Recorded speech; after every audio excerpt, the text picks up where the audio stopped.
Kita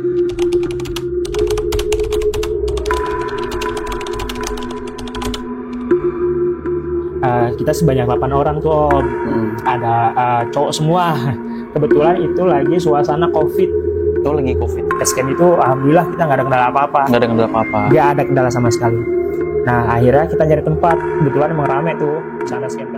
Tuh pas hari keduanya malam itu malam 1 Syuro ternyata. Kita udah main kubu-kubuan nih Om. Oh, jadi empat orang ya? Iya, udah main kubu-kubuan nih.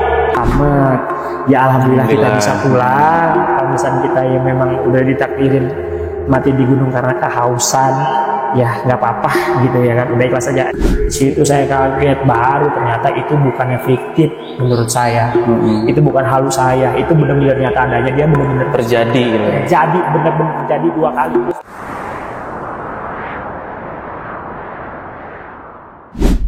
Assalamualaikum warahmatullahi wabarakatuh. Kembali lagi bersama dengan Emerald 3. Kali ini kita ada di segmen di kunjungan misteri bersama dengan Bang Ian. Bang Ian apa kabar?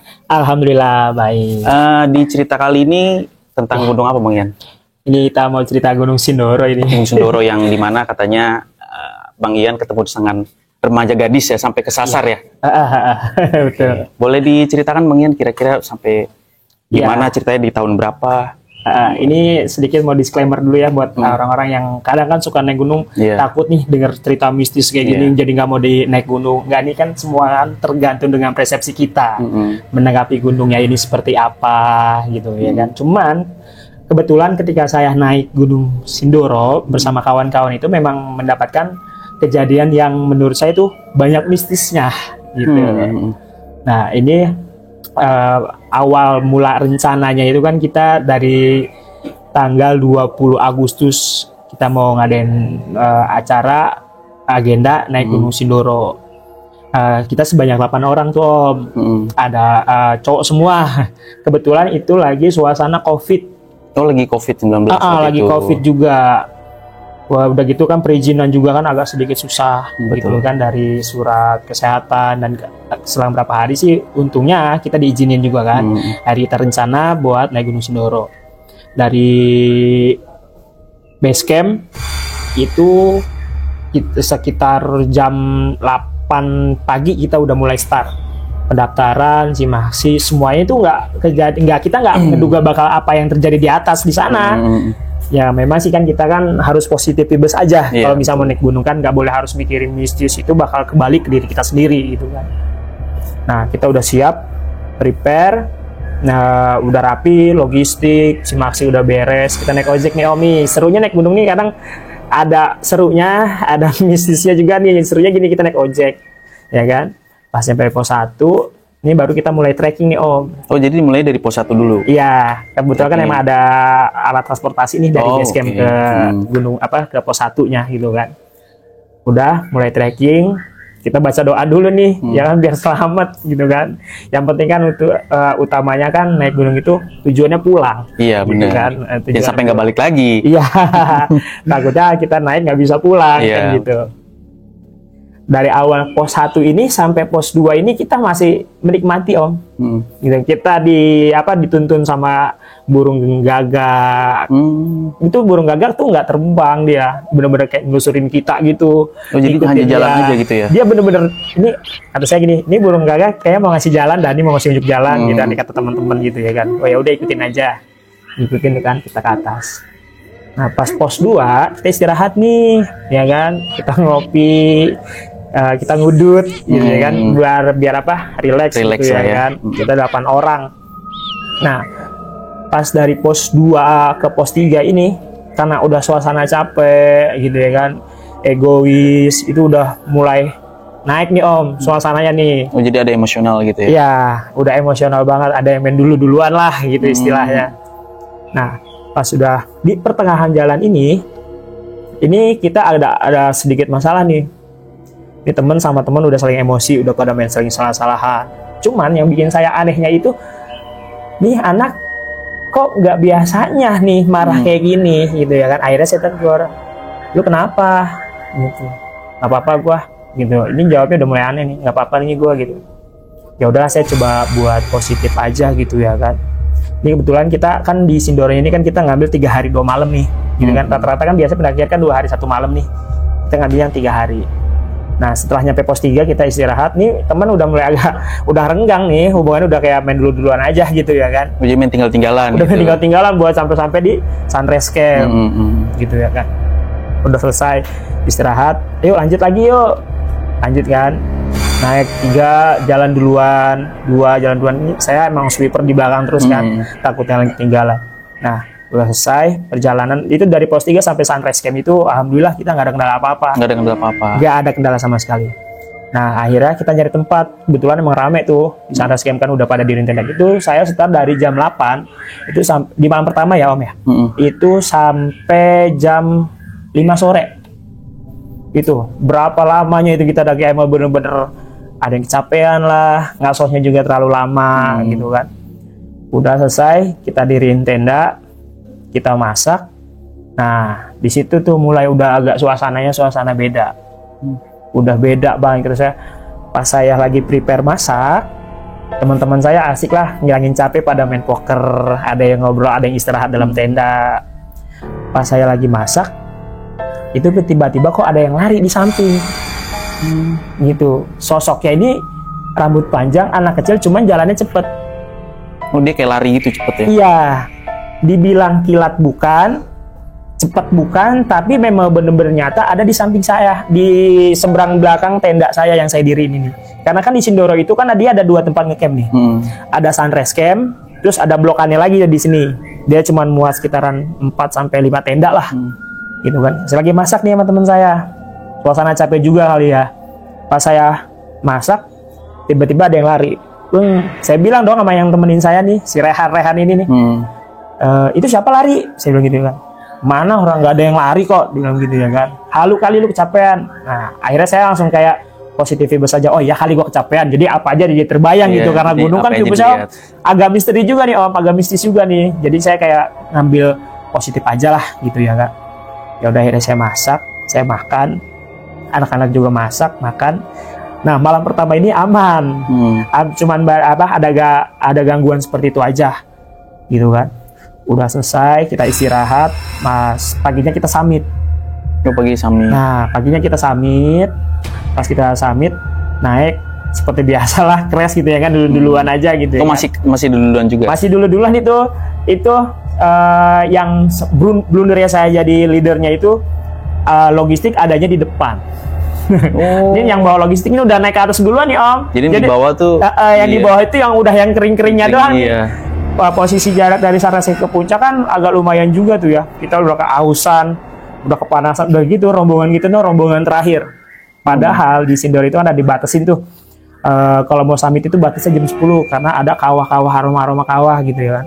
Nah, karena kita nekat pengen sampai puncak Sindoro itu, nah itu kita maksain Om. Ada yang tidur di trek mau jalur itu kan berbatuan, udah batas vegetasi, udah nggak ada pohon, udah nggak ada apa, ada bebatuan tidur. Saya pun sempat lelah juga kan, saya tidur juga di bawah agak sebentar gitu kan. Dibangunin tuh sama teman, ayo kita naik lagi ke atas. Oh di jalan trek itu tiduran di situ? Iya, udah nggak mikirin mau bau kawah mau bau apa, yang penting tujuan kita cuman puncak nih. Sampai ke atas. Pas lagi nge-trek, tiba-tiba ada orang dari Jogja bawain air, entah itu dari siapa itu orang sepenglihatan saya itu kita nih jadi orang terakhir Om. Udah nggak ada yang naik lagi, udah paling pada turun-turun aja. Tapi ada orang yang ngasih. Tapi tiba-tiba ada orang ngasih 1 botol setengah nih. Mas kausan ya? Iya gitu ya kan. Ini saya sama teman saya berdua minum nih airnya gitu. Ini teman saya yang bawa logistik tuh udah di atas. Kita nih berempat nih udah kekeringan, udah ibarat kata tuh naik puncak bisa mati. Namanya Sindoro itu udah panas, campur dingin, angin juga gitu kan. Kita udah Allahualam aja dah, biarin gitu ya kan. Namanya kalau misalnya kita dikasih selamat, ya alhamdulillah kita bisa pulang. Kalau misalnya kita ya memang udah ditakdirin mati di gunung karena kehausan, ya nggak apa-apa gitu ya kan. Udah ikhlas aja. Kemudian yang datang nih bawain air. Sendirian? Dia dari Jogja, Bojonegoro gitu. Sempat interaksi tapi? Sempat interaksi saya, sempat interaksi. Minum aja nggak apa-apa. Si Master gimana Mas sendiri? Saya bilang gitu ya kan. Udah nggak apa-apa, nggak usah mikirin saya, gitu kan. Udah pas saya lanjutin, akhirnya saya sempat foto-foto kan. Ini kita udah main kubu-kubuan nih Om. Oh, jadi empat orang ini, ya, iya, kubu-kubuan. udah main kubu-kubuan nih. Udah naik, ya namanya di atas kan sensasi kita biasa foto-foto Iya. lah Om ya kan, buat kenangan-kenangan itu. Rame-rame apa udah bisa ada Udah foto? bisa itu, saya naik, teman saya turun, Oh gitu. kita udah udahlah bodo amat gitu. Udah ini yang kubu 4 ini udah kayak udahlah bodo amat, yang penting gue mau nyampe di bawah nih gitu, mau istirahat lagi gitu kan. Udah selesai naik, pas kita turun ini udah mulai nggak beres nih. Dia duluan kan yang rombongan 4 tadi awal, saya turun pelan-pelan. Saya tanya dong sama pendaki-pendaki yang masuk di bawah pas saya mau ngecamp, Mas lihat rombongan 4 orang laki nggak? Oh iya tuh saya lihat di bawah. Ini masih keadaan kekeringan Om. Bayangin teman saya minum tolak angin 1 pak. 1 pak tolak angin buat ngilangin aus. Itu nggak celeng itu? Makanya itu saya bingungnya gitu. Ya kan, masalahnya kita emang bawa air aja itu kurang. Masalahnya kita kan emang nggak berekspek kalau kita bakal sehaus itu, gitu kan. Jadi kita bawa seperlunya aja gitu kan. Udah bawa tolak angin dipinum sama dia, ya kan. Pas saya turun, saya misah lagi, ketemu nih sama rombongan saya yang 4, dibagi 2 lagi. Oh sempat ketemu di Sempat bawah. ketemu. Itu lagi dia lagi tidur di bawah pohon. Sempat ketemu, akhirnya yuk lanjut yuk. Saya bilang gitu ya kan. Di bawah tempat kita ngecamp aja di bawah. Iya. Akhirnya teman saya 2 ikut dia, teman dia 2 ikut saya. Jadi tuker. Nah, udah kan. Di switch gitu lah ya. Ya. Dia turun duluan. Ya kan, saya di atas. Nah, yang turun duluan ini yang tadi minum tolak angin ini nih dia duluan. Dia turun. Iya, berarti kan saya di belakang dong. Itu di Keledung itu dia memang 1 jalur. Tuh. Nah, akhirnya saya turun duluan. Kok nih orang nggak ketemu? Saya tanyain sama pendaki-pendaki yang nggak suka. Mas, lihat teman saya nggak? Waduh, nggak ngeliat Mas. Padahal di posisinya dia udah turun duluan. Tapi nggak ada yang lihat. Nggak ada yang lihat. Di 4 orang ini nggak ada yang lihat. Sampai saya teriakin, Eko, saya bilang gitu. Nggak dengar sama sekali. Setiap perjalanan itu tuh saya selalu teriak karena saya khawatir. Iya benar. Gitu kan, masalahnya kan mereka ini kan di atas tanggung jawab saya gitu kan. Saya teriak nggak ada, pas udah mau nyampe bawah, oh udah di tenda noh kali gitu ya kan. Maksudnya emang sunrise campnya kan deket tuh, udah mau deket udah kelihatan tenda-tenda ya kan. Oh di bawah lagi pada ngaso. Nah pas saya turun ke tenda, kok nggak ada. Akhirnya saya tanya sama teman saya tanya, pada kemana nih, di jalur nggak ketemu. Tungguin aja, ntar juga 5 menit juga turun, mungkin lagi pada ngaso cuman nggak ketemu aja. Nggak ketemu gimana? Harus 1 jalur ya? Kan 1 jalur, Nggak saya mungkin bilang nggak gitu. ketemu Nggak harusnya. mungkin nggak ketemu, pasti ketemu gitu. Kalau 1 jalur dia di mana? Tungguin aja 5 menit. Akhirnya tungguin 5 menit sembari saya istirahat kan, saya belas semangka. 15 menit, kok nggak ketemu. 30 menit, kok nggak ketemu. Hampir 1 jam, akhirnya teman saya memutuskan buat naik ke atas. Ya kan? Pas sudah mau disusulin ke atas, itu dia baru kelihatan. Teman saya dipapah 1. Kakinya kecengklak. Tapi di jalanan yang bikin saya heran, itu di trek nggak ketemu Om. Nah itu ya, dia nggak Itu ketemu yang ya? itu yang saya kayak, kok lu bisa nggak ketemu gitu. Akhirnya dibawa kan, berantem saya di situ sama-sama tim. Lu kenapa ninggalin gua gitu, kaki gua kecelakaan. Langsung saya tim, gua kan yang turun duluan kan lu orang. Gua nggak ada maksud buat ninggalin elu gitu. Gue juga kaget pas di bawah tenda nggak ada elu. Apaan orang gua di trek doang, apa orang gua di trek ngaso, kaki gua kecelakaan nih, ini buktinya gua di papa-papa. Lu mah enak nyampe sini lagi makan semangka, dibilang gitu ya kan. Itu udah panas campur capek, udah emosi, udah ngeluap tuh. Langsung ya udah teman saya ada yang gitu. Udah, yang penting kita pada selamat di sini. Itu mulai dari atas memang perasaan udah gak enak Om. Teman saya yang di papa-papa ini itu ngomong katanya dia dipanggil namanya. Pas di jalur. Teriak juga kan? Iya, Kasian. masih di track tuh dia ngomong, gua dipanggil bilang gitu. Makanya gua agak lama turun. Dipanggil siapa sih, orang nggak ada orang, disautin lagi nih sama yang ini masih yang 4 tadi terlambat ini nih, dia pada main saut-sautan, orang nggak ada orang, gua dipanggil, makanya jalannya lama. Dia bilang, terus akhirnya saya tanya kan, lu kenapa kaki lu? Nggak tahu, tiba-tiba kaki gua pas bangun udah nggak bisa jalan, kecengklak, bahasa halusnya tuh kecengklak. Tiba-tiba nggak jatuh nggak apa, kecengklak? Nggak, kecengklak, tiba-tiba kecengklak, turun-turun terus dipapah. Udah selesai, seperti itu udah selesai. Ya udah, yang penting udah pada selamat dah di sini gitu ya kan, nggak apa-apa, lu nggak apa-apa kan, nggak apa-apa. Cuman ini doang paling kerasa kan karena kaki doang gitu kan. Ya udah, akhirnya saya masak nih. Nah ini kejadian yang bener-bener saya nggak bisa duga dan saya bener-bener nggak nyangka akan seperti ini nih malam ini.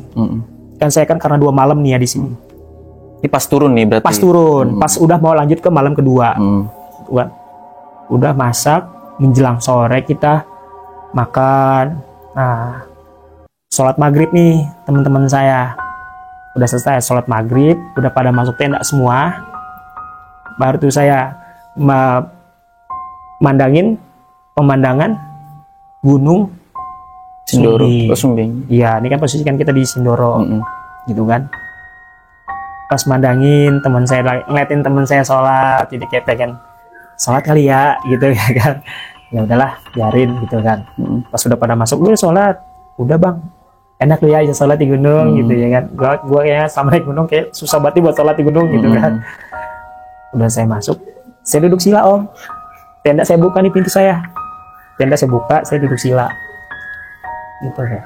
Sembari mandangin Gunung Sumbing nih, gede banget saking takjubnya gitu kan, sampai saya nggak mau masuk ke dalam. Udah selesai gitu, tiba-tiba ada anak kecil rambut panjang baju putih ada di samping tenda saya. Bayangin itu, posisinya abis maghrib.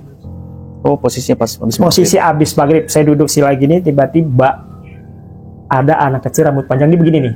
Ini kan tenda nih, gitu kan. Nah pas sudah dia tenda begini, itu samping tenda saya, dia ngelawak begini nih, gitu tuh. Horor. Dia nengok gitu tuh. Anak kecil ya? Anak kecil tuh. Pas saya nengok begini, kalau misalkan itu kilat, itu senter, itu halu, itu nggak mungkin kayak langsung pos gitu. Ini enggak. Pas dia begini, saya tengok begini tuh dia kayak nunjukin lambat dirinya ya, ada. Dia lambat gitu tuh. Gitu tuh. Ya seakan-akan nunjukin dirinya dia itu ada. Gitu tuh ya. Udah kan? Nah, pas saya mikir apa ini anak kecil yang di hari pertama ya, yang lari. Oh ya itu gitu. yang sebelum naik ya. Itu saya diem tuh. Itu saya mau bergerak mau masuk ke dalam. Ini kebetulan nih saya satu tenda sama orang yang tadi kakinya keceklak nih om. Oh yang kecil lagi satu tenda. Iya, ini satu tenda nih. Saya juga nggak tahu datu konspirasinya apa gitu ya kan. Udah saya mau masuk ke dalam itu kan suasananya udah mulai agak dingin tuh. Ya kan. Udah selesai mau masuk ke dalam itu saya kayak ngerasa kok berat. Ada apa nih, mau keluar tenda pun nggak bisa, kayak udah dibayang-bayang kayak ada yang mau berbicara gitu loh om. Saya mikir apa iya yang tadi yang kemarin malam itu anak kecil rambut panjang, nggak mungkin gitu ya kan. Terus tiba-tiba dari samping, halo kak, dia gitu. Interaksi kita interaksi om. Kata saya gini, nggak mungkin gua halu, nggak mungkin karena saya mau positif aja nih. Gitu. Masalahnya saya satu malam lagi itu tuh baru saya pulang kan. Udah tuh ya kan, nggak mungkin, gue coba positif aja. Halo kak, iya ini aku, dia bilang gitu. Ini saya bicara bener-bener apa adanya nih ya. Jelas banget itu. Jelas, bener-bener kayak kalau misalkan halu itu kan kayak bayang-bayang hilang gitu kan. Ini enggak, emang bener-bener saya mau dengerin apa yang dia ucapin gitu ya. Ya ini aku yang kemarin sore kakak lihat lari-lari di belakang kakak, bilang gitu ya kan. Langsung saya merem. Saya takut ditokolin lagi masalahnya, makanya saya merem nih. Saya takut masalahnya suaranya itu di samping tenda om. Tapi ketika dia begini saya lihat dia kayak lambat begitu, terus saya sempat tanya teman-teman saya om, udah pada tidur? Belum bang. Udah pada masuk tenda semuanya? Udah. Ada yang mainin center ya? Gak ada, orang center pada mati semua, ini ada cuma lampu tenda doang. Masa sih? Gitu kan. Benar, orang udah pada tidur. Emang sebagian udah saya lihat udah pada tidur, gitu kan. Bahkan itu saya langsung kayak mati bener nih. Saya udah langsung kayak nggak mungkin gitu ya kan. Sempat saya tanya gitu, akhirnya dia lanjut, dia ngomong, halo kak, ya ini aku yang kemarin kakak lihat sore.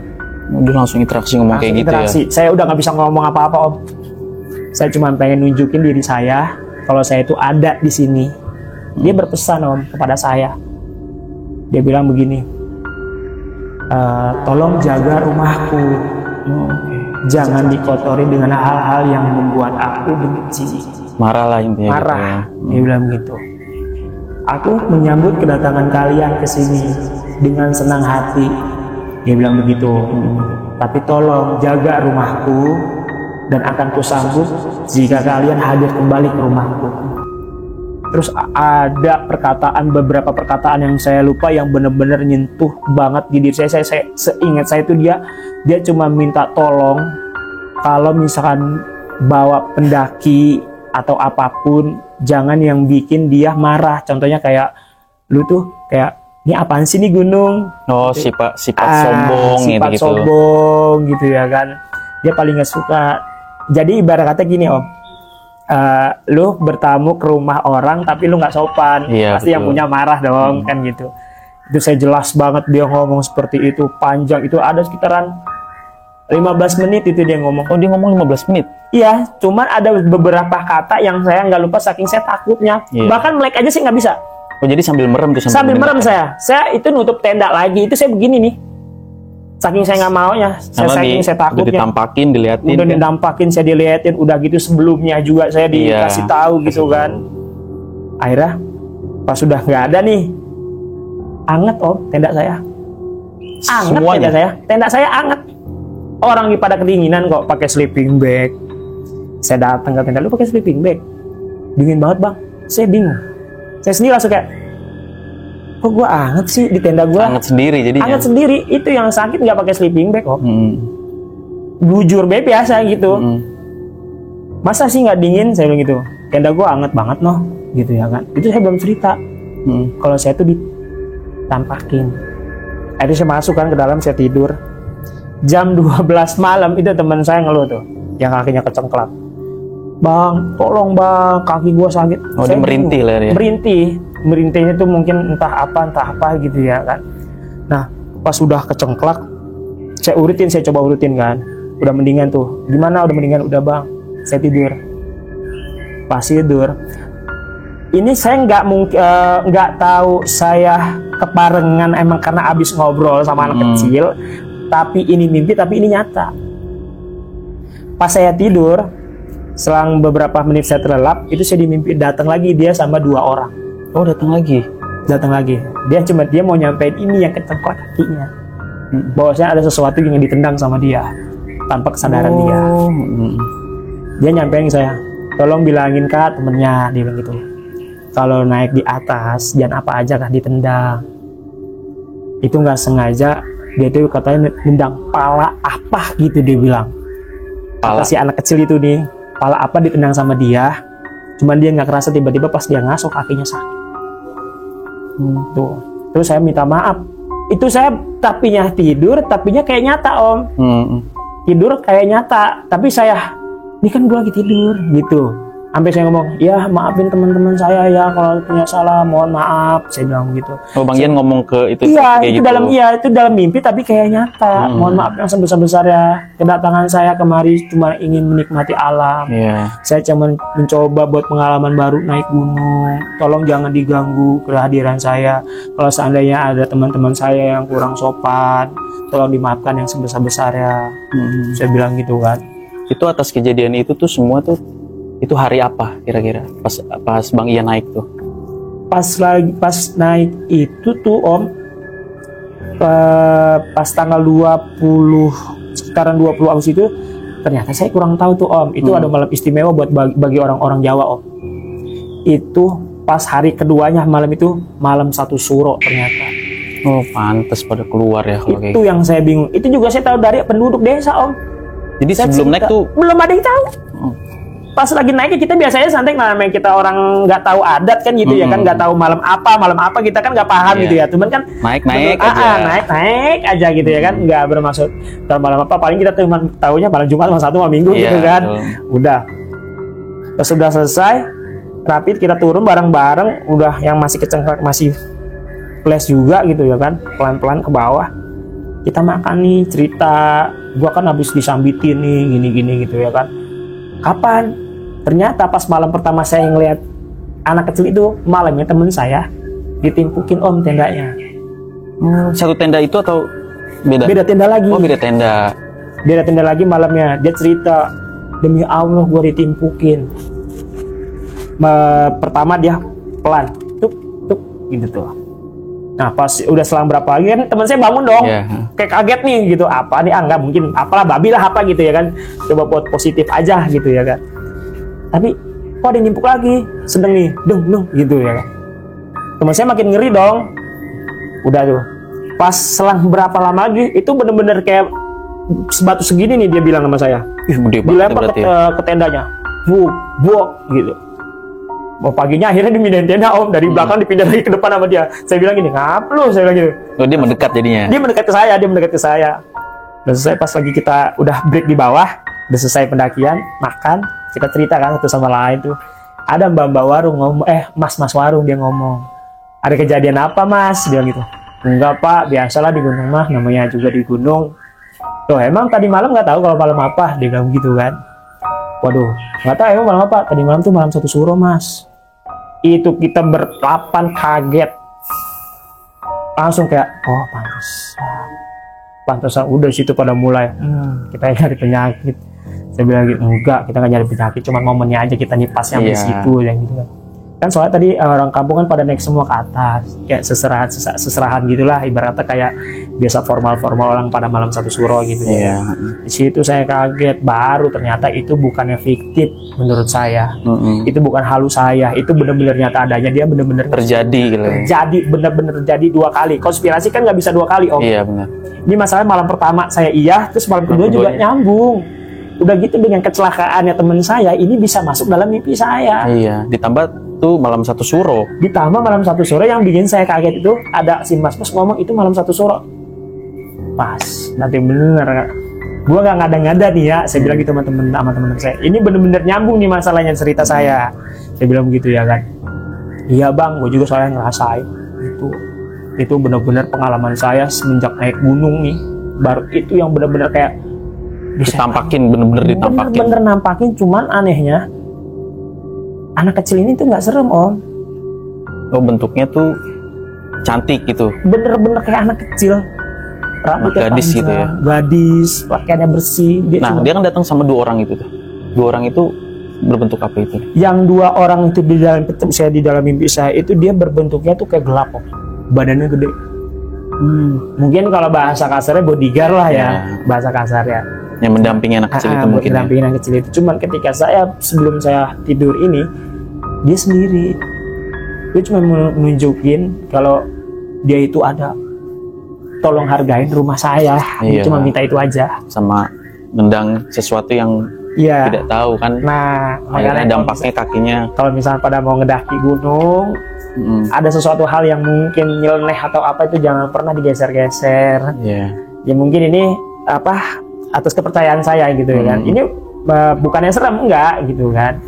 Kita disclaimer aja, gunung itu indah, cakep gitu ya kan. Cuman ketika kita bertamu dengan ke rumah orang, itu kita harus jaga sikap. Itu semoga cerita saya di Sindoro itu yang benar-benar bikin saya selalu bercerita kemana-mana mengenai gunung itu.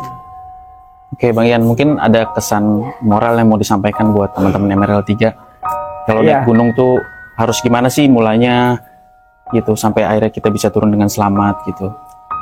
Yang pertama, kalau misalnya buat kalian semua nih yang mau naik gunung, yang pertama doa orang tua. Itu udah pasti banget om. Selama saya naik gunung saya selalu minta doa orang tua, mau bapak mau ibu gitu kan.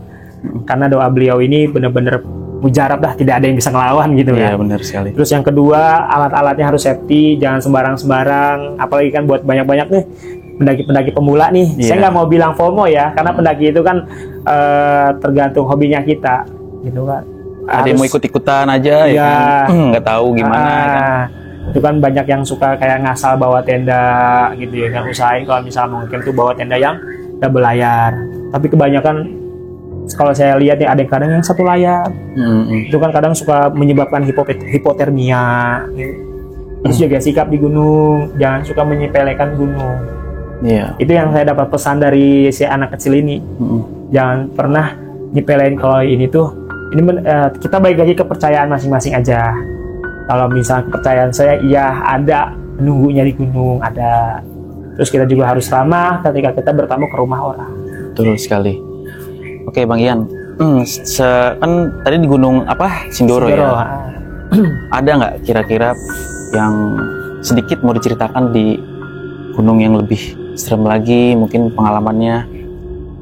Ada yang dibilang menarik sih menurut saya.